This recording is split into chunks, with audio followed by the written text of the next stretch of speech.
তো চলে এলাম আবার তোমাদের সাথে ব্যাক ক্যামেরায়। এই দেখো অপরাজিতা হয়েছে, একটা দুটো করে অপরাজিতা ফুটছে। আর এই যে বাগান ভিউটা দেখে নাও।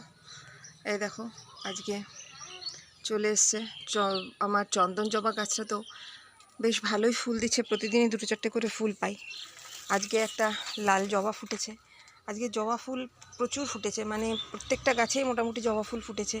এই দেখো সাদা জবা, আর এই দেখো লক্ষ্মী টগর, মানে লক্ষ্মী জবা, আর একটি টগর ফুটেছে।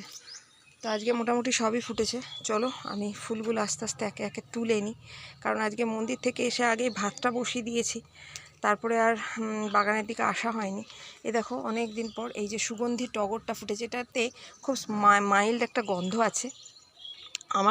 আমার বাগানে 3-4 রকমের টগর আছে।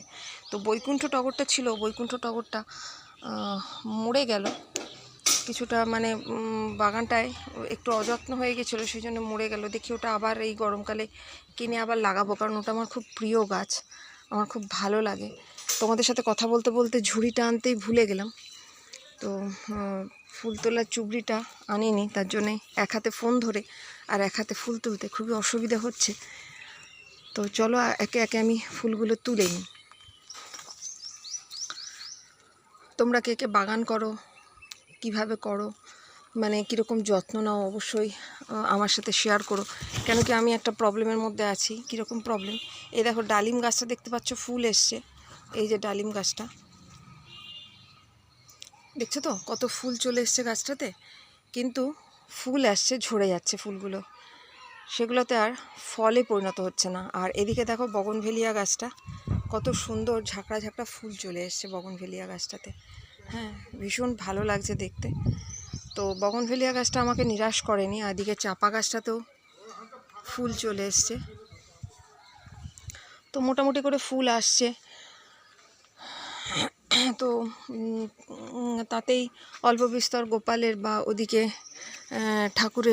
ঠাকুরকেও আমি জবাটা দিতে পারি, গাছের ফুলটা।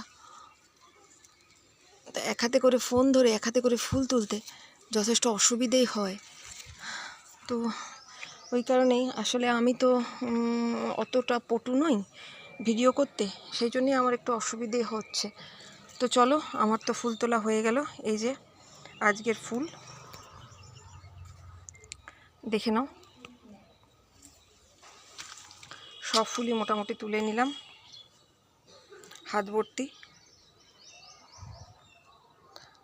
ফুলটা তুলে নিয়েছি।